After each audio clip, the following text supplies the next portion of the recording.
మీకు మీలో మీలో ఒక వ్యక్తి, మీతో కలిసి ఉన్నటువంటి ఒక వ్యక్తి, మీతో సహజీవనం చేస్తున్నటువంటి ఒక వ్యక్తికి మనం అభ్యర్థిగా నిలబెడుతున్నాం. కాబట్టి తప్పకుండా ఈ 2 సార్లు ఏదో తప్పిపోయి గెలిచారే కానీ విజయం అన్నటువంటిది తప్పకుండా వైఎస్ఆర్ కాంగ్రెస్ వైపే ఉంటుంది, గెలిచి తీరుతాము అన్నటువంటి విషయాన్ని మీకు తెలియదు. మరి ఎన్నికల్లో షర్మిల గారి ప్రభావం ఎంత మేర ఉంటుంది?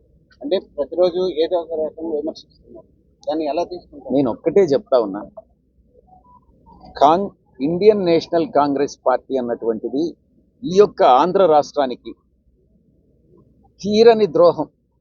నేను కాదు కదా, ఈ తరం కాదు కదా, వచ్చే తరాలు, భావి తరాలు కూడా ఈ యొక్క కనీసం ఒక 100 సంవత్సరాల పాటు ఇండియన్ నేషనల్ కాంగ్రెస్ని, ముఖ్యంగా సోనియా గాంధీ గారిని, ఆమె కుమారుణ్ణి ఆంధ్ర రాష్ట్ర ప్రజలు క్షమించరు. ఎందుకంటే ఒక భాషా ప్రయుక్త రాష్ట్రాలని చెప్పి గౌరవ అప్పటి ప్రధానమంత్రి గారు జవహర్లాల్ నెహ్రూ గారు ఒక ప్రిన్సిపల్ ఆధారంగా భాషా ప్రయుక్త రాష్ట్రాలు నిర్మించిన తర్వాత దాన్ని డీవియేట్ అయి ఒక రాజకీయ లబ్ధి కోసం రాష్ట్రాన్ని, తెలుగు ప్రజలను విడదీసినటువంటి ద్రోహం ఒక్క సోనియా గాంధీ వచ్చేసింది.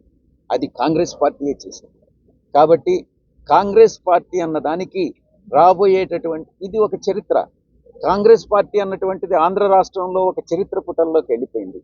తిరిగి ఆంధ్ర రాష్ట్రంలో కాంగ్రెస్ పార్టీ అధికారంలోకి వస్తుంది అన్నటువంటిది ఒక కల మాత్రమే, ఎటువంటి పరిస్థితుల్లో రాదు.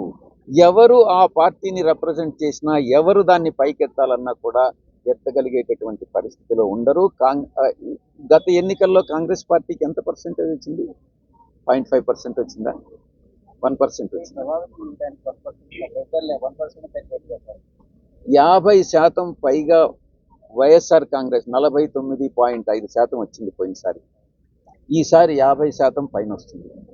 50% పై చిలుకు వచ్చేటటువంటి వైఎస్ఆర్ సాధించుకునే వైఎస్ఆర్ కాంగ్రెస్ పార్టీకి 1%, 0.5% ప్రభావితం చేసినంత మాత్రాన ఏ నష్టం ఉంటుంది? మీరే చెప్పండి. అంటే ఇక్కడ షర్మిల గారు వ్యక్తిగతంగా టార్గెట్ చేస్తున్నారు పార్టీ పరంగా. ఎవరు కూడా వ్యక్తిగతంగా టార్గెట్ చేయడం అన్నటువంటిది మంచిది కాదు. కుటుంబ వ్యవహారాలే, రాజకీయాలే. రాజకీయాలని, కుటుంబ వ్యవహారాలని ముడిపెట్టడం అన్నటువంటిది సత్సాంప్రదాయం కాదు అన్నటువంటిది నేను చెప్తాను. 2014-2019లో ఇక్కడ చేనేతలకు కానీ నాకు బీసీకి కానీ ఎందుకని ఉండదు వైసీపీ. అదే కదా నేను చెప్పాను. ఇప్పుడు గతంలో ఓసీకి ఇచ్చాం, ఈరోజు మనం బీసీ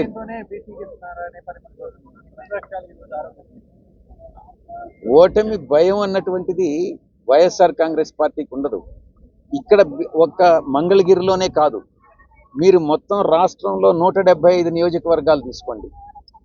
175 నియోజకవర్గాల్లో మేము ఎంతమంది బీసీ, ఎస్సీ, ఎస్టీలకి, మైనారిటీస్కి ఇస్తున్నాము, తెలుగుదేశం పార్టీ ఎంతమందికి ఇస్తుందనేది ఒక్కసారి పోల్చి చూసుకోండి. అప్పుడు మీకే తెలుస్తుంది. ఎక్కడెక్కడైతే ఏ సామాజిక వర్గం ప్రాధాన్యత ఎక్కువ ఉందో, బలంగా ఉందో, ఆ సామాజిక వర్గాలకి ప్రాతినిధ్యం కల్పించేటటువంటిదే వైఎస్ఆర్ కాంగ్రెస్ పార్టీ పాలసీ. ఇక్కడ వైఎస్ఆర్ ఇక్కడ మంగళగిరిలో వేవర్స్కి ఇచ్చాం. ఎక్కడ ముస్లిమ్స్ ఎక్కువ ఉంటే అక్కడ ముస్లిమ్స్కి ఇస్తున్నాం. ఎక్కడైతే మిగతా యాదవ్ సామాజిక వర్గం ఉందో అక్కడ ఇస్తున్నాం. ఎక్కడెక్కడ మొత్తం 144 బీసీ సామాజిక వర్గాలు ఉన్నాయి.